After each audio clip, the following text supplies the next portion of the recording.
कल अपन बहुत सारे सर्कुलर पढ़े, बहुत सारी चीजें समझे। ठीक है, आज कुछ और सर्कुलर से अपन पहले समझते हैं।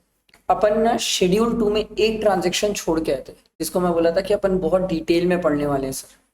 याद है वो? Agreeing to the obligation to the refrain from an act, to tolerate an act और अ सिचुएशन, या टू डू एन एक्ट। इसको छोड़ दिए थे हम। छोड़ इसलिए दिए थे क्योंकि बहुत डिटेल में यहाँ पर पढ़ेंगे अपन। पहले तो आप ये समझो इन क्रक्स क्या है। क्रक्स ये है कि sir agreeing to the obligation to refrain from an act, to tolerate an act और सिचुएशन, और टू डू एन एक्ट, ये एक सप्लाई ऑफ सर्विस होती है। अब ये है क्या, ये समझो पहले से। Agreeing to the obligation to refrain from an act, किसी के लिए कुछ नहीं करना। ठीक।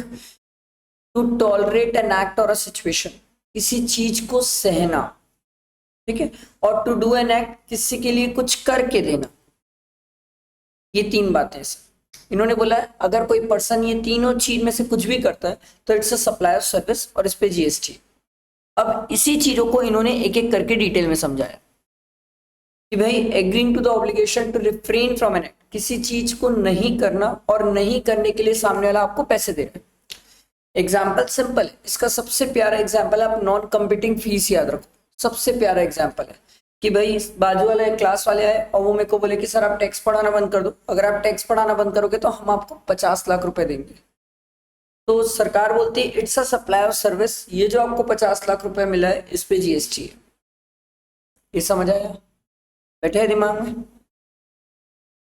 इसके और भी एग्जाम्पल्स, इन्होंने बहुत सारे एग्जाम्पल्स दिए हुए हैं। जैसे भिलाई में, आप लोग जानते हो भिलाई स्टील प्लांट, सुने हो? ठीक। भिलाई स्टील प्लांट के वहां पर, जहां पर भिलाई स्टील प्लांट है उसके आसपास जितने भी घर है उन सब घरों को बोला हुआ है कि आप 2 फ्लोर से ज्यादा नहीं बना सकते। एक ग्राउंड फ्लोर, एक फर्स्ट फ्लोर, इससे ज्यादा बड़ा नहीं बना सकते। अलाउड ही नहीं है, एडिशनल फ्लोर बनाना अलाउड नहीं है। तो अगर आप एडिशनल फ्लोर नहीं बनाओगे तो गवर्नमेंट आपको वहां पर पैसे देती है, क्योंकि गवर्नमेंट का कहना ये है फ्रेश एयर चाहिए भिलाई स्टील प्लांट को। तो वो फ्रेश एयर नहीं आएगी अगर बड़े बड़े घर बना लिए लोग तो। Agreeing to the obligation to refrain from an act, अरे समझ, किसी को कोई चीज करने से रोकना। अगला, agreeing to the obligation to tolerate an act और अ सिचुएशन, अब किसी चीज को सहना। अब ये क्या हो सकता है? इसका एग्जाम्पल इन्होंने बहुत सारे दिए, बहुत सारे एग्जाम्पल्स, बहुत सारे। आप लोग कभी सदर बाजार या मालवी रोड घूमे हो? रात को एमजी रोड घूमे हो? ठीक। एमजी रोड में सब खाने के ठेले वगैरह लगाते हैं, सब खाने के स्टॉल्स होते हैं। जितनी भी दुकानें होती हैं उसके सामने वो स्टॉल्स होते हैं। अब आप मेरे को ये बताओ, ये जो खाने वाले स्टॉल्स लगाते हैं, क्या लगता है ये दुकान के सामने का एरिया गंदा करते हैं कि नहीं करते? ना सर, कैसे गंदा नहीं होगा, पूरा गंदा हो जाता है वहां पर।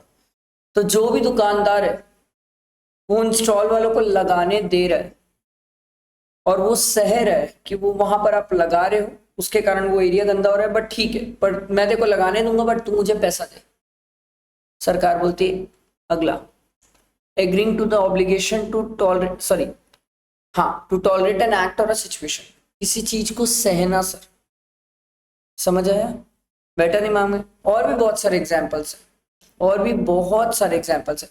जैसे मान लो आपकी स्कूल है और स्कूल के जस्ट बाजू में मंदिर है। अब मंदिर में भजन जोर से हो रहा है, अब जोर से भजन हो रहा है तो आपकी स्कूल तक आवाज आ रही है और आपके पास कोई ऑप्शन भी नहीं है, आप वहां पर टॉलरेट एन एक्ट। सर आप टॉलरेट कर रहे हो, इतना जोर से आवाज आ रही है उसको, क्योंकि डिस्टर्ब हो रहा है आपको एग्जाम्स में। ठीक है, इसके लिए पैसा नहीं होता है इसलिए हम दिमाग नहीं लगाते, बट अगर पैसा होता तो इस पर भी जीएसटी आ जाता। समझ आई कहानी? तीसरा, agreeing to the obligation to do an act, किसी के लिए कुछ करना, किसी के लिए कोई भी चीज करके देना। इसमें बड़ा प्यारा सा एग्जाम्पल दिया हुआ है, बहुत ही अच्छा एग्जाम्पल दिया हुआ है। मान लो आपकी इंडस्ट्री जो है वो रेसिडेंशियल एरिया के पास में आती है, तो वहां पर जो रेसिडेंशियल एरिया में लोग रहते हैं उन्होंने आपको रिक्वेस्ट करी कि सर आप अपने इंडस्ट्री में ना जो चिमनी है उसमें फिल्टर लगा दीजिए, ताकि जो पॉल्यूटेंट है वो हमारे घर तक नहीं आए, हमारे घर के पास ना आए और हमें इन्फेक्शन ना हो या दिक्कत ना हो। तो आप उनके लिए कुछ करके दे रहे हो, उसके लिए अगर कंसिडरेशन है सप्लाई ऑफ सर्विसेज पे जीएसटी है सर। पर याद रखना इसमें मैक्सिमम ऐसी चीजें होती है जिसपे कंसिडरेशन नहीं होता, इसीलिए हम आम आदमी नॉर्मल जिंदगी में इस पे दिमाग नहीं लगाता। हम नॉर्मली इसमें दिमाग इसीलिए नहीं लगाते क्योंकि इस पे कंसिडरेशन नहीं है। अगर इस पे कंसिडरेशन आ गया तो बिल्कुल जीएसटी है सर।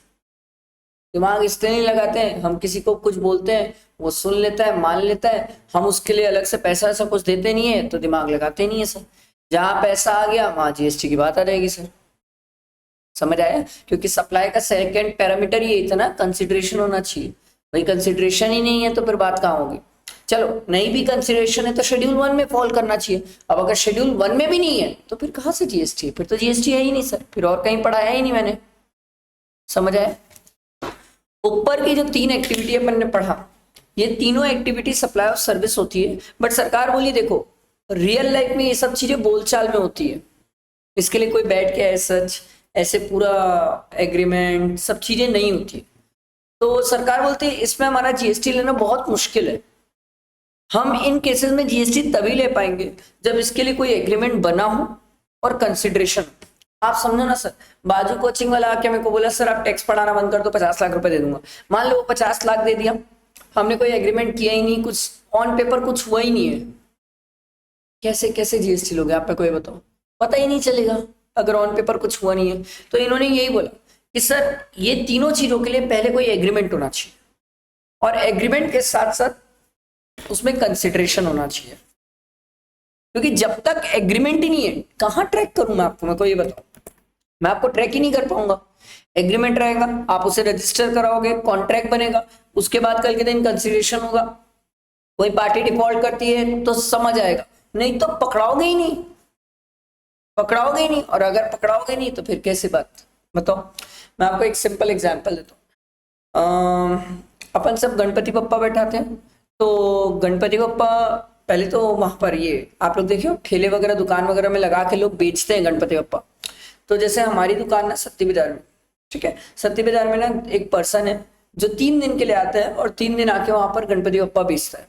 ठीक है, छोटे बड़े सब गणपति बप्पा बेचता है। तो वो 3 दिन के लिए वहां पर आता है और 3 दिन का हमें किराया देता है कि भैया मैं गणपति बप्पा यहाँ रख रहा हूँ, 3 दिन के लिए आप सह लो।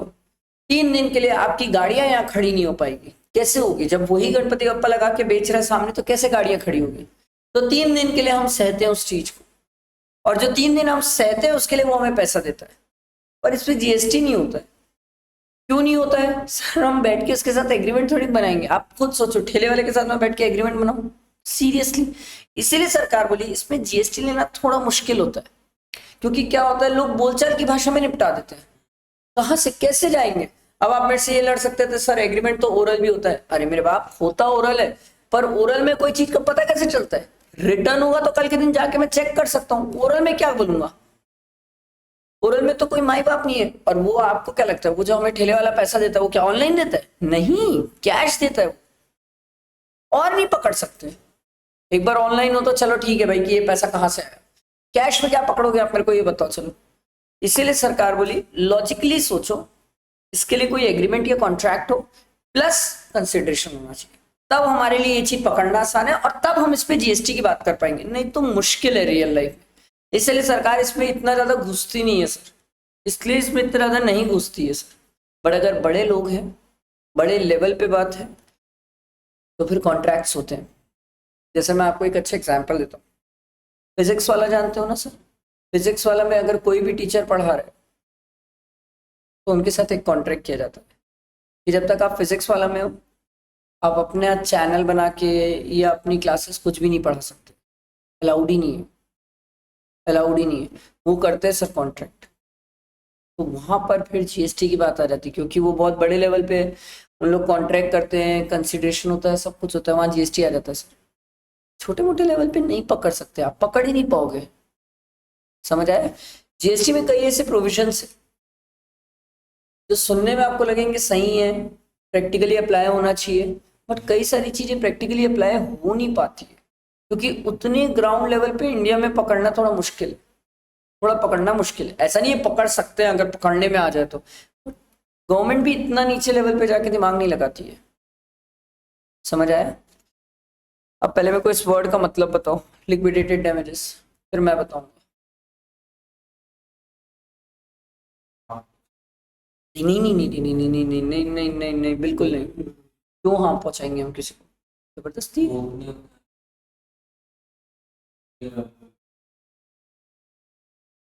ठीक है, आसपास हार्म नहीं बोल सकते हैं, हार्म मार पिटाई थोड़ी के। ठीक नहीं। लिक्विडेटेड डैमेजेस क्या होता है, एकदम सिंपल, आराम से समझो। मैं आपको बोला कि सर मैं आप लोगों को फाइनल की क्लासेस पढ़ाऊंगा और आप लोग मुझे फीस दोगे, ठीक। अब हमारे बीच कॉन्ट्रैक्ट ऐसा हुआ, ध्यान से सुनना, हमारे बीच कॉन्ट्रैक्ट ऐसा हुआ कि कल के दिन मैं पढ़ाते पढ़ाते अगर बीच में भग गया तो जितनी आपने फीस दी है उसका डबल आप लोग मेरे को मतलब मैं आप लोगों को डबल दूंगा। और कल के दिन अगर आप लोग में से कोई भी भगा तो जितनी फीस है आप लोग मुझे डबल दोगे। ये जो डबल मैं आपको बोल रहा हूँ ना सर, ये हमने कॉन्ट्रैक्ट में पहले से लिख दिया है। जो भी कॉन्ट्रैक्ट में डैमेजेस पहले से लिख दिए जाते हैं उसको बोलते हैं लिक्विडेटेड डैमेजेस। जो भी कॉन्ट्रैक्ट में पहले से लिखा जाए। अब आप बोलोगे सर क्या रियल लाइफ में ऐसा ही होता है? हाँ, रियल लाइफ में ऐसा ही होता है।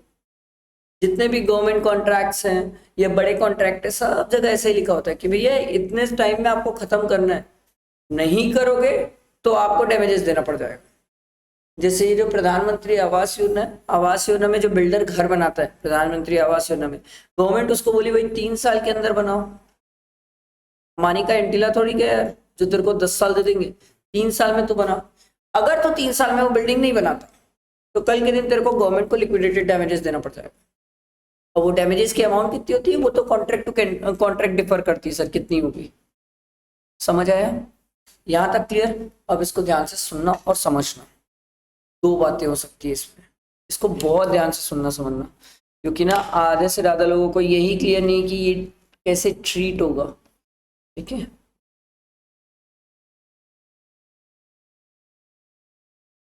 इसको सीखते हैं, प्लीज ध्यान देना, कुछ सिखाऊंगा।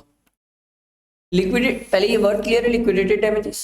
ठीक है सर, ये जो लिक्विडेटेड डैमेजेस होता है ये अगर हम गवर्नमेंट के साथ भी कॉन्ट्रैक्ट एंटर करते हैं तो भी होता है, प्राइवेट में भी होता है, सबके साथ होता है। अब आप ये बोलोगे सर हम गवर्नमेंट के साथ कॉन्ट्रैक्ट एंटर करते हैं, हाँ। ये जितने टेंडर निकल रहे हैं सब क्या है sir, road bridge canal dam सब बनाने के तो टेंडर्स निकलते हैं सर, तो हम गवर्नमेंट के साथ कॉन्ट्रैक्ट एंटर करते हैं, ऐसा नहीं है नहीं करते। जितने भी गवर्नमेंट के साथ आप कॉन्ट्रैक्ट एंटर करोगे ना, हर कॉन्ट्रैक्ट में लिक्विडेटेड डैमेजेस लिखा हुआ रहता है, लिखा हुआ रहता है कि भैया तुम अगर इतना नहीं कर पाए, इतने टाइम में काम खत्म नहीं कर पाए तो तुम्हें इतना गवर्नमेंट को पे करना पड़ेगा। कई लोग इसको प्यार से कंपनसेशन बोलते हैं, टेक्निकली इसको लिक्विडेटेड डैमेजेस बोला जाता है। कम आप अपने लैंग्वेज में कुछ भी बोलो, टेक्निकली इसको लिक्विडेटेड डैमेजेस बोला जाता है। तो सरकार बोलती है अगर आपने लिक्विडेटेड डैमेजेस गवर्नमेंट को पे किया है तो ये एग्जेम्प्ट है। अपन पढ़ेंगे एग्जेम्पशन वाला चैप्टर, वहां सीखेंगे सर कि अगर आप गवर्नमेंट को पे करते हो तो एग्जेम्प्ट है। ऑब्वियस सी बात है, ऑब्वियस सी बात है, गवर्नमेंट को पे करोगे तो एग्जेम्प्ट ही होगा सर। क्या करोगे, गवर्नमेंट का पैसा और गवर्नमेंट को ही टैक्स पे करके, तो इसलिए सरकार छोड़ दी या एग्जेम्प्ट। अब गवर्नमेंट के अलावा प्राइवेट पे आते हैं, अब अपने बीच आते हैं। सरकार जब अपने बीच की बात होगी ना तो सरकार मेरे को बुला के एक ही चीज पूछेगी, तू मेरे को ये बता ये जो लिक्विडेटेड डैमेजेस है तू इसको पहले से कॉन्ट्रैक्ट में लिख के रखा है कि इसके लिए अलग से बाद में कॉन्ट्रैक्ट बनाया है? तो बोले बाद में अलग से क्यों बनाऊंगा? बोले सुन, मार्केट में दो टाइप से होता है। एक, आपको शुरू से डाउट है वर्धमान सर भग जाएंगे, तो आप बोले सर सर सर ये लिक्विडेटेड डैमेजेस वाला जो टर्म्स है ना पहले ही कॉन्ट्रैक्ट में डाल, जो भगेगा वो दूसरा वाले पार्टी को कंपनसेट करेगा। तो अगर आपने कॉन्ट्रैक्ट में पहले से बना के रखा है, लिख के रखा है कॉन्ट्रैक्ट में पहले से, तो सरकार बोलती है फिर वो टैक्सेबल नहीं है। मैं बोला अच्छा, हाँ सर पैरिटी, पैरिटी बराबर लाना चाहते हैं। एक से टैक्स नहीं लोगे, एक से लोगे तो मार पिटाई लड़ाई नहीं हो जाएगी? अरे बात समझ। दूसरा केस ये एग्जाम में आता है, एग्जाम में तो ये पूछते हैं सर होता ये अपन साथ में बैठे कॉन्ट्रैक्ट बनाए, कॉन्ट्रैक्ट बनाते टाइम सर आपको ही भरोसा था मेरे को ही भरोसा था, अपन लिक्विडेटेड डैमेजेस के बारे में लिखे ही नहीं कॉन्ट्रैक्ट में। बाद में क्या हुआ, आपको लगा नहीं यार वर्धमान सर की नीयत सही नहीं लग रही, भाग जाएंगे ये तो कहीं ना कहीं, पकड़ के रखना पड़ेगा इनको, डर लग रहा है आपको, तो आपने क्या किया, बोला सर एक काम करते हैं सर, सर आप पढ़ा रहे हो सब अच्छा है सब ठीक है सर, वो लिक्विडेटेड डैमेजेस का अलग से कॉन्ट्रैक्ट एंटर कर लेते सर, वो मेन कॉन्ट्रैक्ट में अपन लिखना भूल गए, अलग से कॉन्ट्रैक्ट एंटर कर लेते हैं। सरकार बोली अगर आप इसका सेपरेट कॉन्ट्रैक्ट एंटर करते, सेपरेट कॉन्ट्रैक्ट, तो फिर ये टैक्सेबल हो जाएगा। तो हमें एग्जाम में क्या ढूंढना है, हमें एग्जाम में ये वर्ड ढूंढना है कि sir liquidated damages is a forming part of the contract. अगर ये forming part of the contract बोल दिया तो चुपचाप छोड़ देना, छोड़ देना, कुछ मत करना, कुछ मत करना, गवर्नमेंट को दिखा तो एग्जेम्प्ट कर देना। और अगर ये वर्ड मिल गया separate contract for liquidated damages, चुपचाप टैक्सेबल कर देना उसको।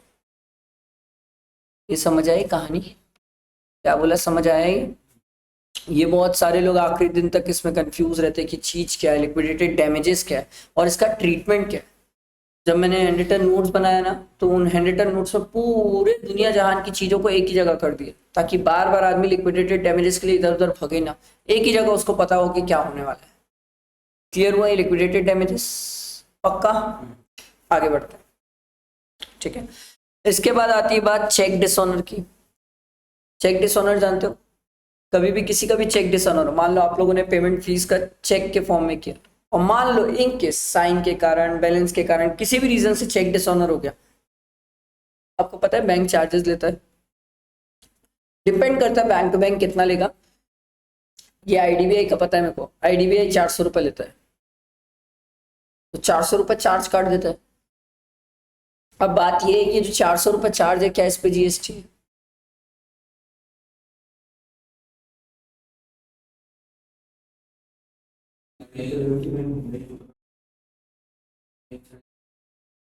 बैंक चार्जेस पे तो है जीएसटी, मैं तो ये बोल रहा हूँ इसमें चेक डिसऑनर चार्जेस पे सर नहीं, सरकार का कहना ये होता है, देखो सिंपल, सरकार का कहना ये होता है sir agreeing to an obligation to refrain from an act to tolerate an act. यहाँ पर बैंक सह रहा है, ध्यान से सुनना, यहाँ पर बैंक सह रहा है।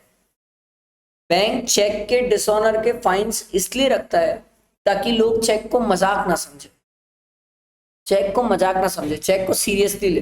नहीं तो कोई आदमी बैठ के चेक में प्रैक्टिस कर रहा है साइन की, वो चेक है भाई, मजाक ना लो उसको।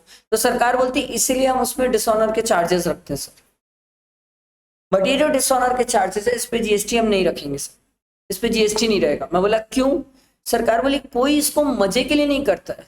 आप सोचो कितना अजीब साउंड करेगा कि सर आज एक चेक डिसऑनर करता हूं, मस्त बैंक से मेरा 400 रुपये चले जाएगा।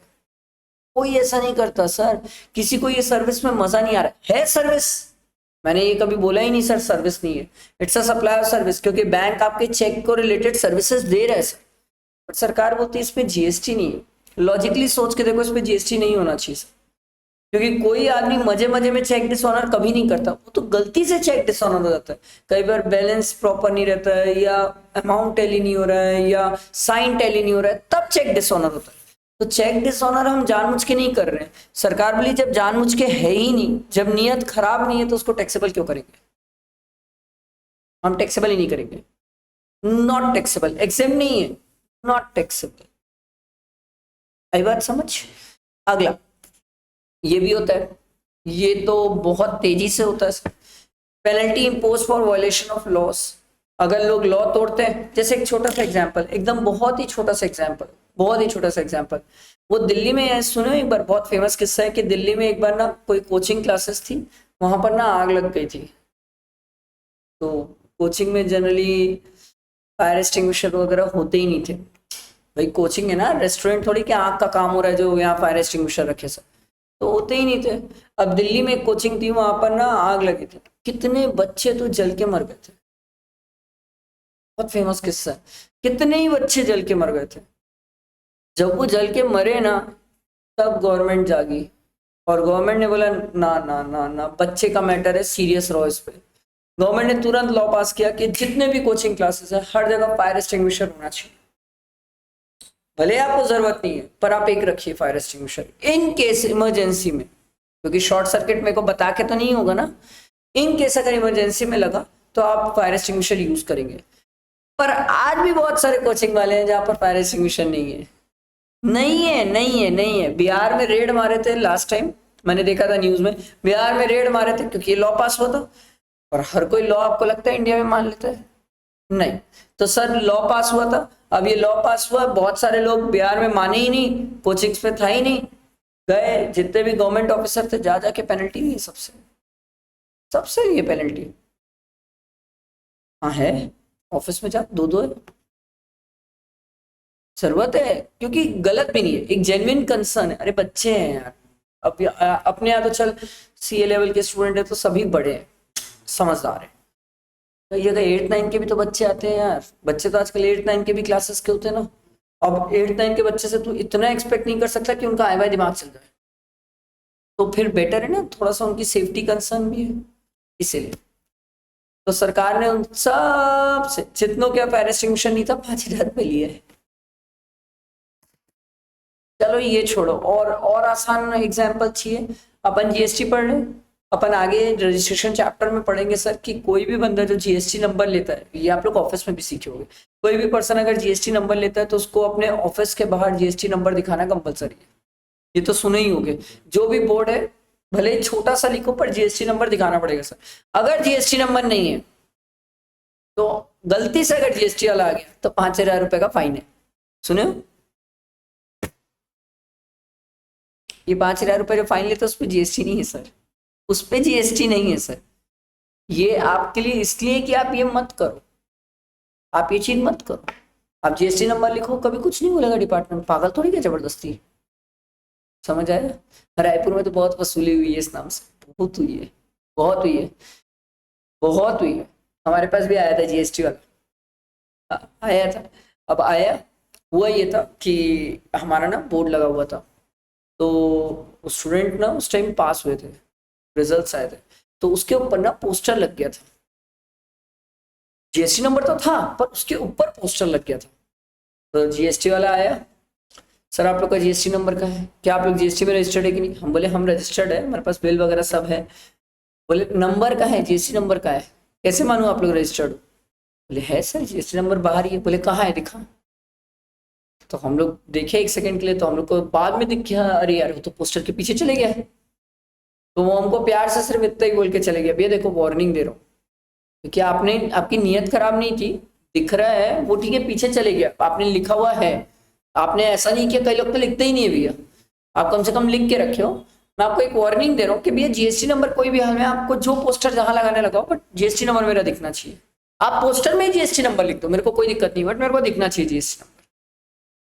तो वो उसी टाइम आके मेरे को बोला था कि भैया अगर इनकेस नहीं दिखा तो मैं अगली बार 5,000 लूंगा।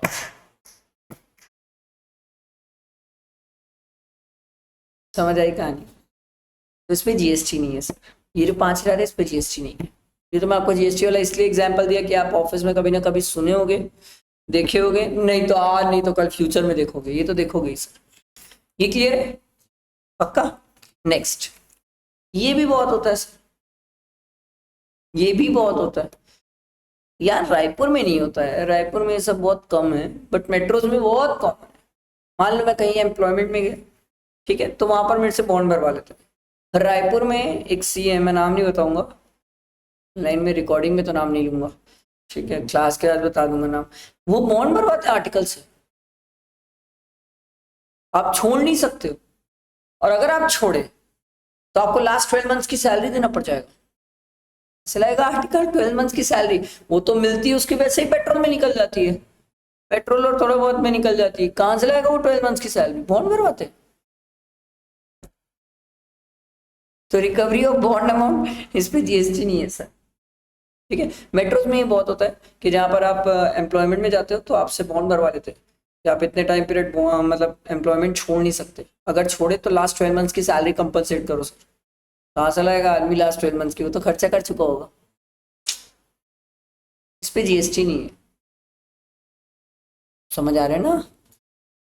अगला, ये तो समझ रहे हो, थोड़ा सा नाम से भी समझते, लेट पेमेंट, सरचार्ज और फी। क्या लेट पेमेंट लगते हैं चार्जेस? हाँ हाँ हाँ।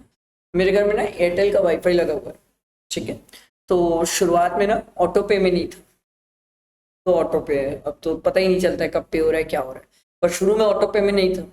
अब नया नया कनेक्शन लगा था, ध्यान ही नहीं था उस टाइम ऑटो पे का यार। आज से करीब करीब यार 7-8 साल पहले, ये 7-8 साल पहले कोई ऑटो पे का इतना जमाना नहीं होता था सर। ये आजकल ऑटो पे का चकल्लस चालू हुआ सर। तो 7-8 साल पहले ऑटो पे तो था नहीं, ध्यान नहीं दिए, पे हो रहा है, करते जा रहे थे करते जा रहे थे। एक मंथ रह गया, 13 तारीख लास्ट ड्यू डेट है मेरी, रह गया सर, 14 हो गया। अब जैसे ही 14 तो साले ने लेट पेमेंट चार्जेस दिए 100 रुपए। अब मैं उससे पूछा भैया जीएसटी कैसे लगाओगे, तो बोले भैया आपका बिल, एक एग्जांपल, आपका बिल अगर 600 रुपए प्लस 100 रुपीज, जीएसटी कितने में लगेगा बताओ, 600 कि 700?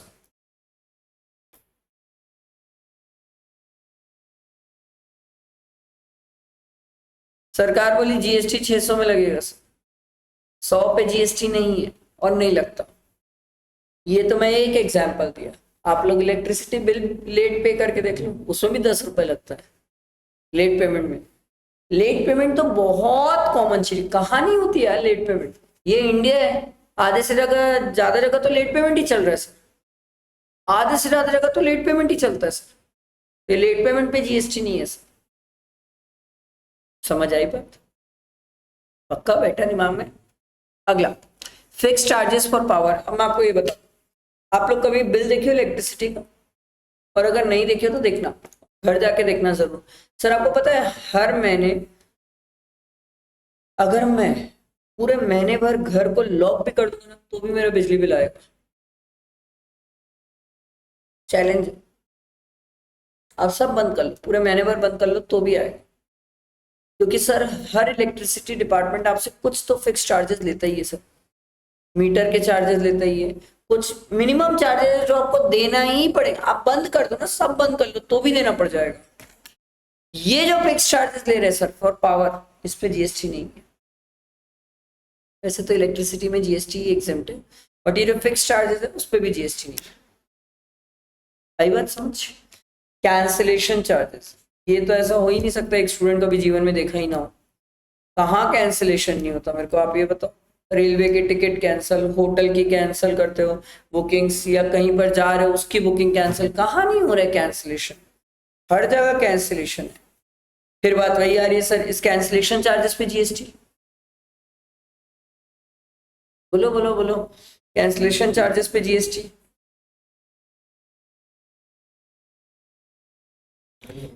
सोच लो सोच लो, क्योंकि कैंसिलेशन तो रेलवे में भी होता है और रेलवे में तो बहुत ज्यादा कॉमन है कैंसिलेशन। आए दिन लोग, लाखों लोग कैंसिल कर रहे हैं, तब तो लाखों लोगों का जिसका रिजर्वेशन नहीं रहता वो भी आ जाता है सर, उसकी उसको भी टिकट मिल जाती है।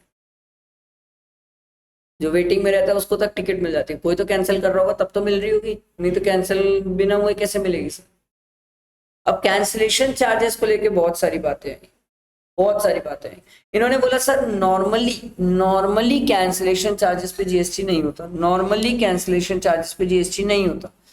बट अगर कैंसिलेशन चार्जेस उस चीज को लेके हैं जिसका प्रिंसिपल में जीएसटी लगता है, एग्जाम्पल, सरकार बोले तू रेलवे में ना स्लीपर में जा रहा है, स्लीपर में, और स्लीपर में टिकट बुक कराया था और मान ले कल के दिन कोई रीजन से कैंसिल किया, सरकार बोली उस कैंसिलेशन चार्ज में जीएसटी नहीं है। मैं बोला वाह क्यों?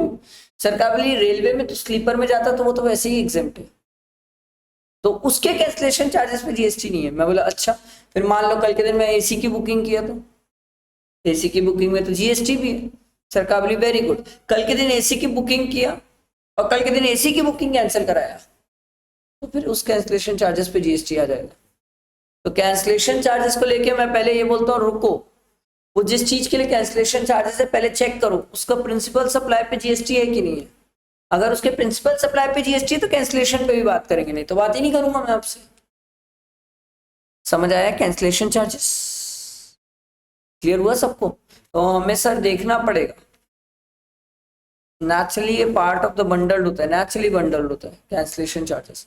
आप लोग कभी मेक माई ट्रिप वगैरह खोल के देखोगे ना तो उसमें कई जगह देखना कैंसिलेशन चार्जेस 5% लिखा रहता है, कई में लिखा रहता है 0% कैंसिलेशन चार्जेस, कई लोग में ये भी लिखा रहता है कि आप 2 दिन पहले तक करेंगे तो कोई कैंसिलेशन चार्जेस नहीं, उसके बाद कैंसिल, बहुत है अलग अलग जन अलग अलग अपने अपने टाइप से चार्ज कर रहे हैं कैंसिलेशन चार्जेस। क्लियर हुआ? पक्का? Voucher very very important, very very important. नहीं नहीं नहीं नहीं, जैसे क्या होता है हाँ हाँ, वो 50% जो रख लिए ना, उसकी बात कर रहे हैं, उस पर बात कर रहे हो। रिफंड तो refund, refund is a mayor transaction of money. मैं तेरे को 500 रुपए दिया, तू मुझे 500 दिया। हाँ, 2,500 रिफंड हो गया, उस पर कोई जीएसटी नहीं होगा। 2,500 जो वो अपने पास रख लिए, हमने रख लिया ना 2,500 अपने पास।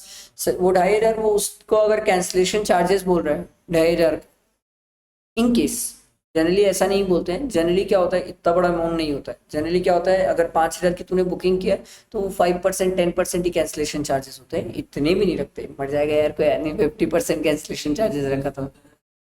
रेलवे में होता है, रेलवे में कब होता है पता है, तो एकदम एंड मोमेंट तक वेट करे, एकदम एंड, तो फिर वो लास्ट में कैंसिलेशन चार्जेस बहुत ज्यादा हो जाते हैं। लास्ट में तो ऐसा होता है कि इतने ज्यादा कैंसिलेशन चार्जेस हो जाते हैं कि एक आदमी बोलता है छोड़, टिकट ही छोड़ देता हूँ, क्या ही कैंसिल करूँ, कुछ बचेगा ही नहीं हाथ में।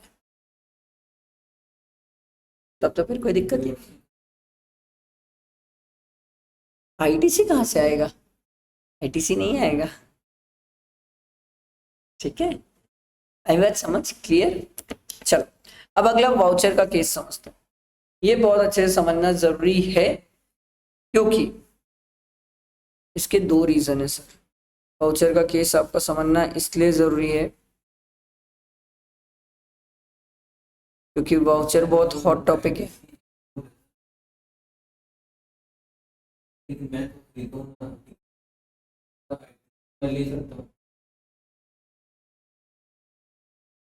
डिपेंड करेगा सर।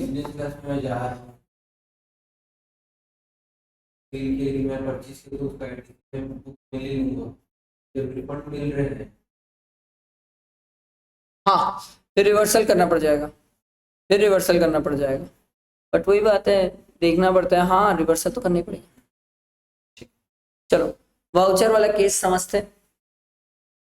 पहले तो ये समझो, वाउचर हर जगह है आजकल, हर जगह। आप डोमिनोज में जाओ तो वाउचर देता है, रिलायंस में जाओ तो वो वाउचर दे रहा है, सभी वाउचर्स दे रहे हैं।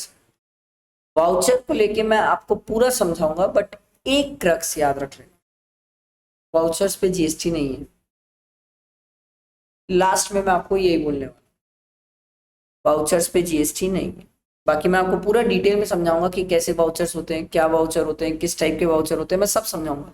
बट एक ही क्रक्स है सर, वाउचर्स पे जीएसटी नहीं है। खत्म कर दिए इन्होंने। पहले वाउचर पे जीएसटी होता था, फिर उसका हम टाइम ऑफ सप्लाई डिसाइड करते थे, सब कुछ कहानी थी। अभी कोई मेरे से पूछेगा, मैं तो एग्जाम में वाउचर देकर छोड़ दिया, जीएसटी नहीं है उसमें, है ही नहीं जीएसटी, क्यों दिमाग लगाऊं मैं। पर एक बार मैं आपको फटाफट वाउचर समझाता हूँ क्या है। इन्होंने बोला वाउचर दो टाइप के होते हैं, एक होता है प्रीपेड इंस्ट्रूमेंट, एक होता है नॉन प्रीपेड इंस्ट्रूमेंट। मैं बोला ये प्रीपेड क्या होता है, किसी को पता? हमने पहले किसी चीज के लिए पे किया है, उसने हमें वाउचर दिया और उस वाउचर का हम यूज करते हैं कल के दिन किसी भी चीज को खरीदने के लिए या पेमेंट करने के लिए, तो सरकार बोलती है वो होता है प्रीपेड वाउचर। और दूसरा केस होता है सर नॉट अ पीपीआई, मतलब वो प्रीपेड वाउचर नहीं है, वो वाउचर आप यूज करते हो, वो वाउचर यूज करके बाद में, जैसे मान लो 100 रुपए की चीज है तो 20 रुपए का वाउचर यूज किया तो आप 80 ही पे करते हो। फिर दो चीजें होती है सर, एक प्रीपेड वाउचर्स और एक नॉट अ पीपीआई सर। ठीक है, ये दो चीज तो आपको समझना होगा। इसको मैं आपको, ये रहा,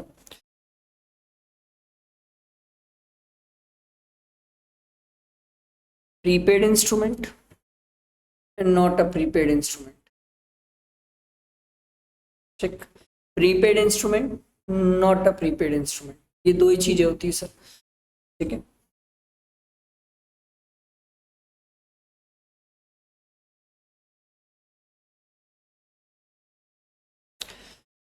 वाउचर क्या होता है? एक इंस्ट्रूमेंट होता है जो वाउचर सप्लाई कर रहा है, उसको वो वाउचर एक्सेप्ट करना होता है। एकदम आसान तरीके के एक एग्जाम्पल से चलते हैं, आपको आसानी से समझ आ जाएगा। समझ लो मैं डोमिनोज गया, डोमिनोज में पिज़्ज़ा खाया, डोमिनोज वाला मेरे को ना क्या बोलते हैं एक वाउचर दिया, बोला भैया नेक्स्ट टाइम जब आओगे ना तो ये वाउचर लेके आना, मैं आपको चोकोलावा केक फ्री में दूंगा। ठीक, मैं नेक्स्ट टाइम फिर डोमिनोज गया, वो कूपन लेके गया, उसको दिखाया और उस कूपन से उसने मुझे चोकोलावा केक फ्री में दिया। सरकार बोली this is the voucher, this is the voucher. आ रही बात समझ?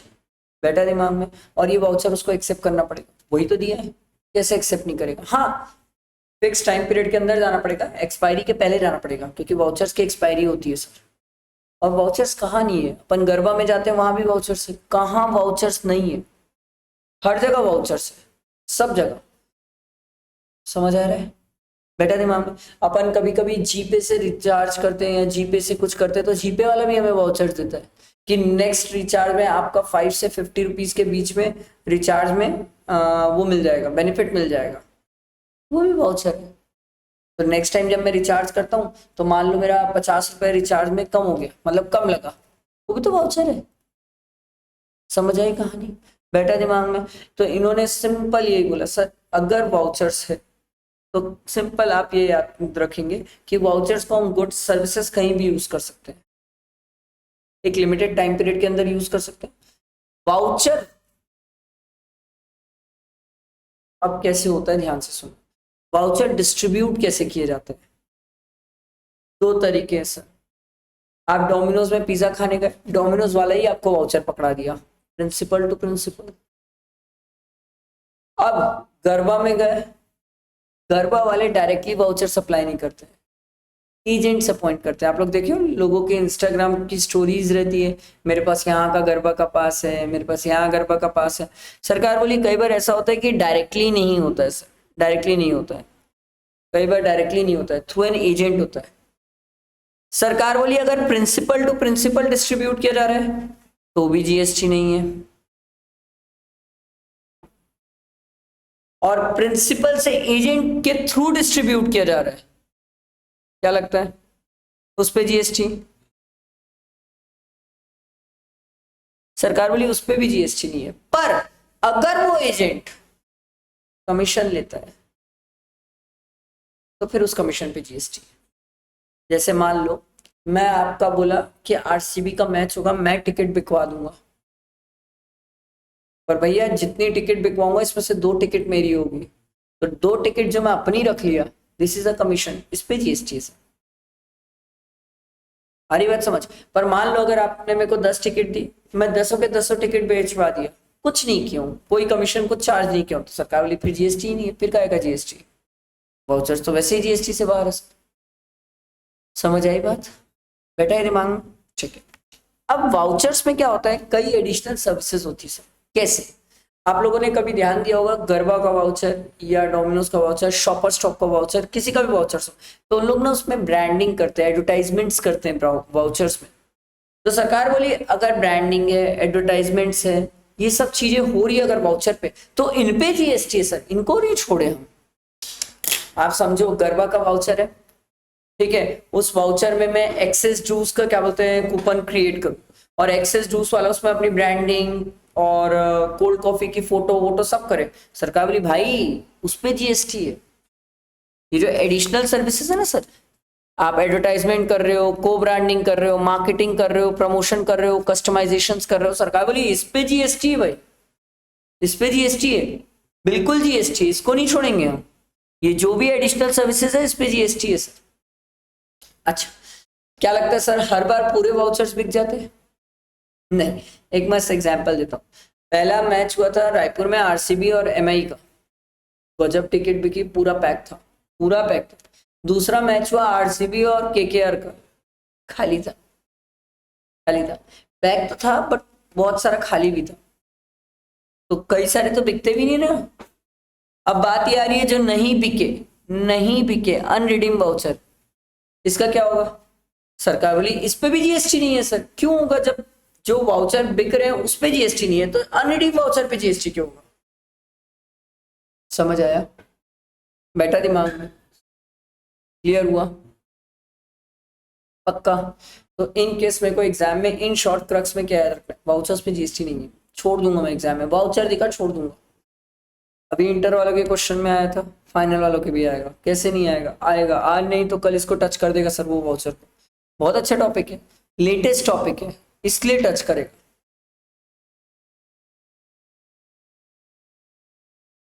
अब इसको समझो, एकदम छोटा सा है, एकदम छोटा सा समझो। होता क्या था मैं आपको समझाता हूँ। अपन ना लोन्स लेते हैं, लोन लेने के बाद कई बार ऐसा होता है कि कई पर्सन लोन की ईएमआई नहीं पटा पाते, कोई भी रीजन होता है, कुछ भी होगा, पैसा ऐसा नहीं होगा, तो अपन ईएमआई पटा नहीं पाते। तो ईएमआई नहीं पटा पाते ना, तो बैंक हमसे इंटरेस्ट चार्ज करता है, जिसको वो पेनल इंटरेस्ट बोलता था, पेनल इंटरेस्ट। अब पहले तो उस वर्ड को चेंज कराएगी आरबीआई। आरबीआई बोली पेनल इंटरेस्ट मत बोलो, इंटरेस्ट मत बोलो, इंटरेस्ट बिल्कुल भी मत बोलो, क्योंकि अगर आप इंटरेस्ट बोल दोगे तो सर इंटरेस्ट एग्जेम्प्ट है। अपन पढ़ेंगे एग्जेम्पशन चैप्टर, वहां पर लिखा हुआ है services by way of loan deposit advance so for in the consideration in the form of interest और डिस्काउंट एग्जेम्प्ट है, तो इंटरेस्ट एग्जेम्प्ट हो जाएगा। पहले आरबीआई ने वर्ड चेंज कराया, बोले पेनल इंटरेस्ट नहीं, पेनल चार्जेस बोलो सर, पिनल चार्जेस बोलो। मतलब पिनल चार्जेस क्यों? सरकार बोली ये चार्जेस इसलिए लगाए जा रहे हैं ताकि कोई पर्सन ईएमआई में डिफॉल्ट ना करे। तुम डिफॉल्ट ही मत करो, ये चार्ज ही नहीं लगेगा। तुम डिफॉल्ट करोगे तो ये चार्ज लगेगा। अब बात यह है सर, आप एक बात समझो, एक आदमी जो ईएमआई नहीं दे पा रहा है, ठीक है, वो आदमी अब पेनल चार्जेस दे रहा है। अब आप इस पेनल चार्जेस पे भी जीएसटी लगाओगे, तो आपको नहीं लगता आप उस आदमी के ऊपर एकदम हार्श हो गए?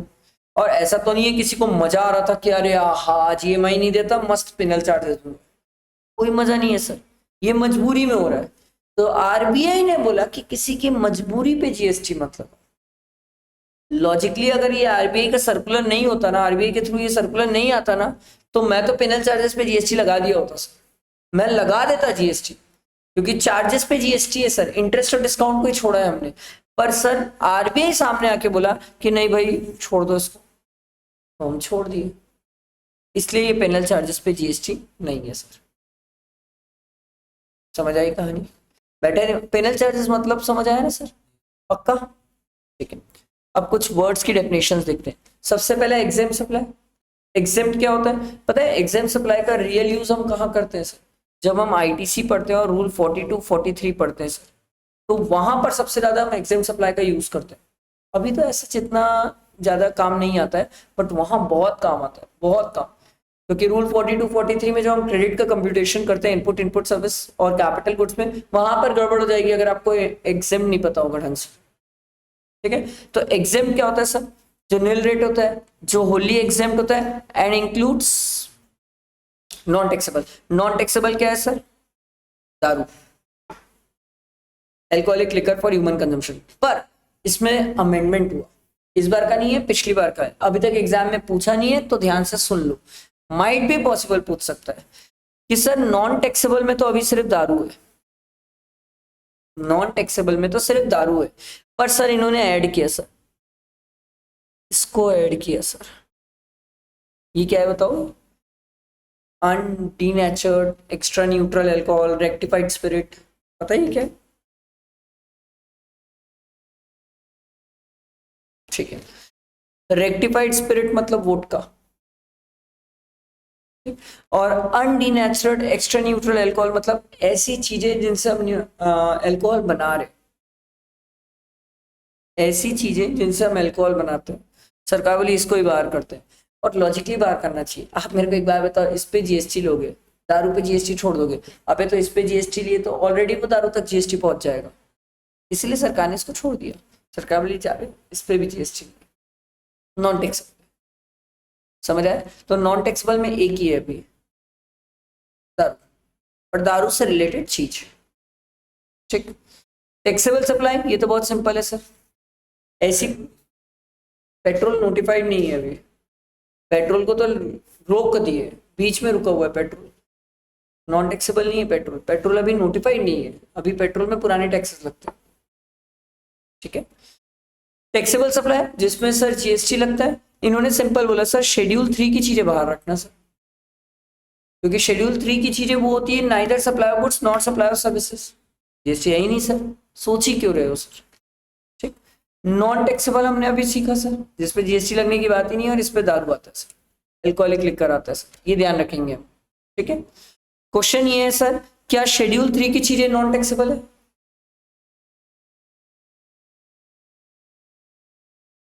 समझो समझो, कल के दिन हमें एग्रीगेट टर्नओवर निकालना होगा, तो एग्रीगेट टर्नओवर में एग्जाम भी आता है, एग्जाम में नॉन टैक्सेबल भी आता है, तो क्वेश्चन ये है शेड्यूल 3 की चीजें भी आ जाएगी क्या एग्रीगेट टर्नओवर में?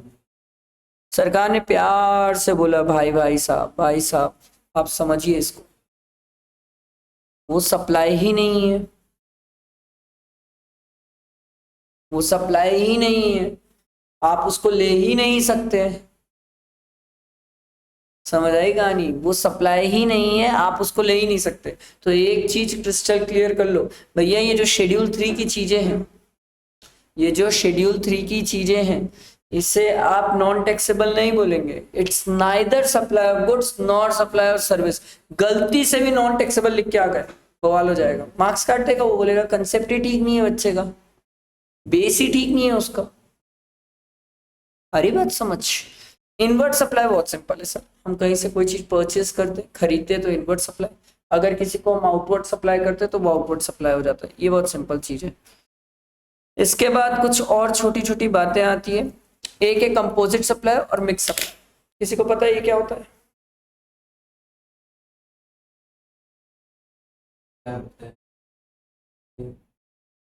नहीं, वो तो टैक्स के लिए होता है।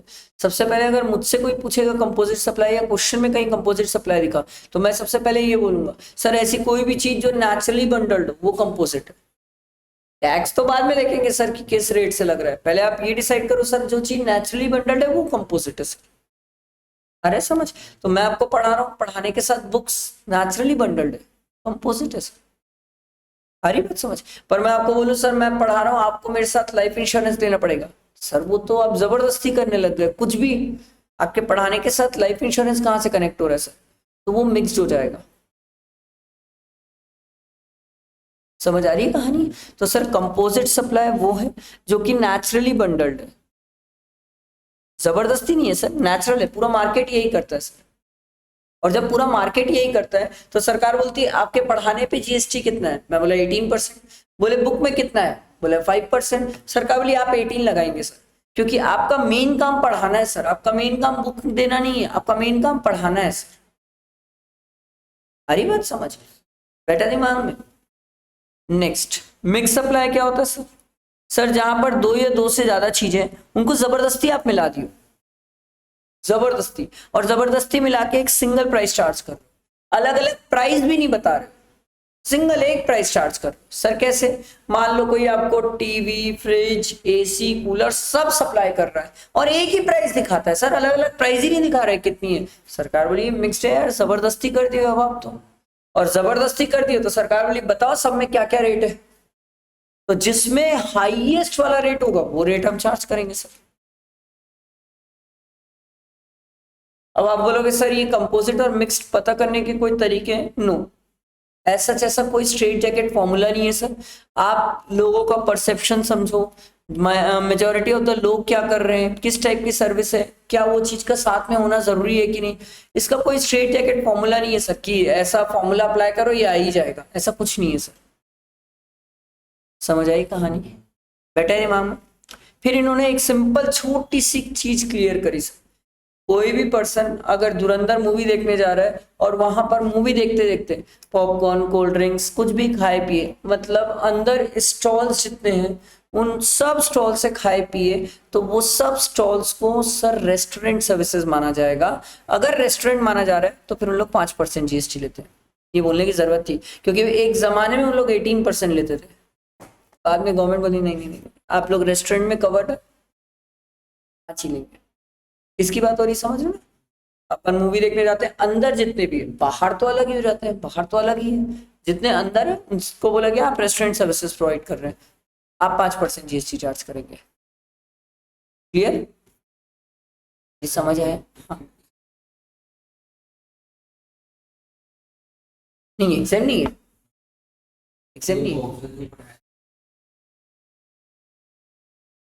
हाँ फिर वैसे देखेगा तो नहीं लगेगा, बट बात वही है ना सर, वो जो वाउचर से नेचुरली बंडल्ड है, जबरदस्ती है, कैसा क्या कहानी है।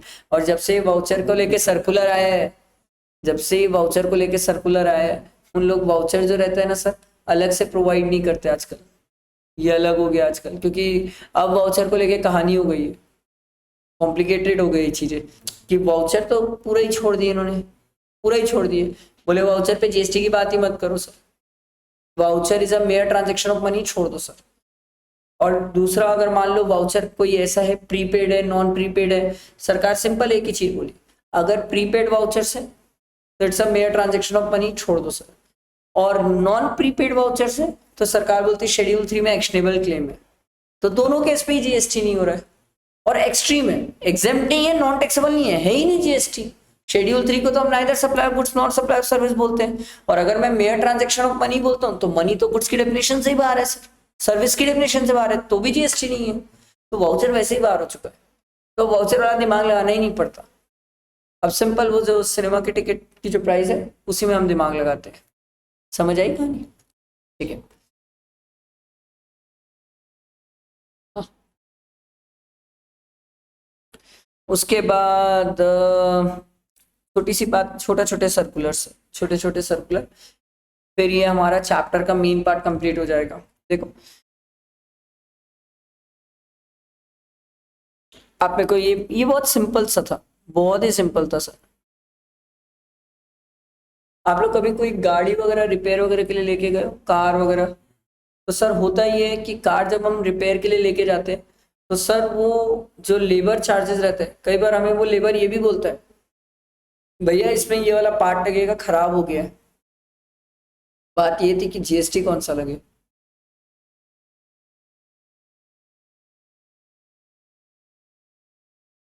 लड़ाई समझ आई? मैं गाड़ी को सर्विसिंग में लेके गया, सर्विसिंग में तो लेबर चार्जेस है, लेबर चार्जेस पे जीएसटी लगेगा, मैं बता रहा हूँ लगता ही है। अब मान लो वो बोला भैया आपका ना ब्रेक पैड खराब हो गया, ब्रेक पैड भी बदलना पड़ेगा, तो ब्रेक पैड तो गुड्स हो गया। बात ये जीएसटी किस रेट पे लगे।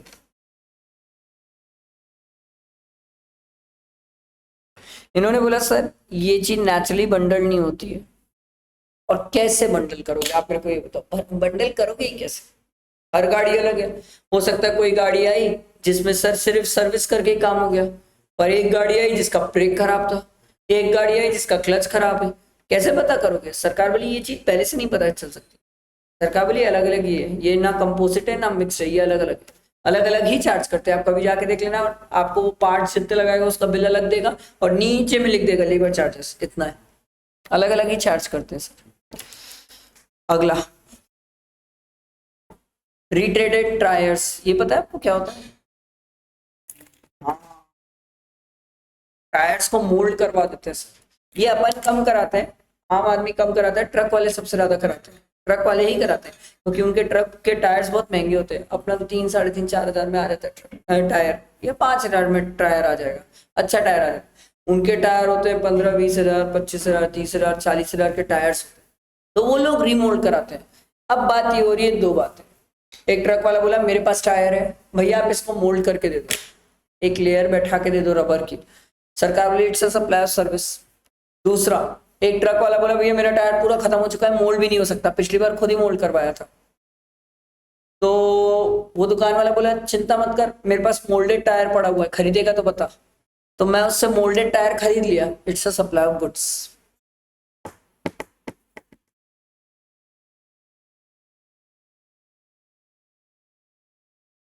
अपना टायर दिया, मोल्ड किया, सर्विस, उससे मोल्ड किया हुआ टायर खरीद लिया, सप्लाई ऑफ गुड्स। समझ आई कहानी? बैठा दिमाग में? इसके बाद ये जो जीएसटी के बारे में है ना सर, ये नेक्स्ट वन, ये आप चाहो तो पढ़ो, नहीं तो मत पढ़ो, क्योंकि आई पर्सनली थिंक फाइनल के स्टूडेंट के लिए काम का नहीं होता सर। इंटर में मैं ये सब बहुत डिटेल में समझाता हूँ कि GST is a value added tax, continuous flow of credit, sir ये फाइनल में काम का नहीं है। फाइनल के स्टूडेंट से ये थोड़ी पूछेंगे कि सर जीएसटी में क्रेडिट का क्या होगा, इंडिया में ड्यूअल जीएसटी फॉलो होता है, जीएसटी किस डेट में आया। फाइनल वाले स्टूडेंट से ये कोई काम का नहीं है, कोई काम का नहीं है। बिल्कुल भी काम का नहीं है, एक बूंद काम का नहीं है जीएसटी में।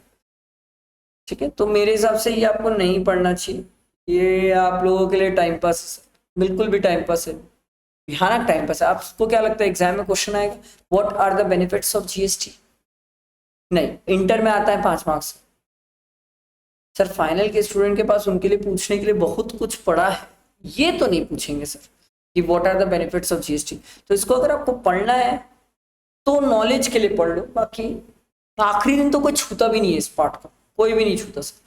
कॉन्स्टिट्यूशन में क्या चेंज करना पड़ा, यूनियन लिस्ट स्टेट लिस्ट में क्या चेंज करना पड़ा, ये सब इंटर में हम नॉलेज प्रोवाइड करते हैं, क्योंकि इंटर के बच्चों को सीखना होता है ये सब कि भैया यूनियन लिस्ट क्या होती है, स्टेट लिस्ट क्या होती है, कॉन्करेंट लिस्ट क्या होती है, जीएसटी किस में जा रहा है। फाइनल का बच्चा क्यों पढ़ेगा, फाइनल का बच्चा तो वैसे ही लॉ से बाहर निकल गया, फाइनल का बच्चा तो वैसे ही लॉ से बाहर निकल गया, अब तो उसे लॉ से छोड़ ही दो सर, सारी बात समझ। इसलिए फाइनल के स्टूडेंट को ये सब पढ़ना नहीं पड़ता। आपको नॉलेज के लिए अगर रीड करना चाहो तो आप ये रीड कर सकते हो, अदरवाइज रीड करने की भी जरूरत नहीं लगती, मुझे तो नहीं लगती सर, मुझे तो रीड करने की भी जरूरत नहीं लगती, बट इन केस अगर आपको लगे तो आप एक बार रीड कर सकते हो, बाकी ऐसा कुछ नहीं है इसमें पढ़ने लायक। तो ये हमारा फर्स्ट चैप्टर कंप्लीट हुआ, बधाई हो सर। क्वेश्चंस कर ले।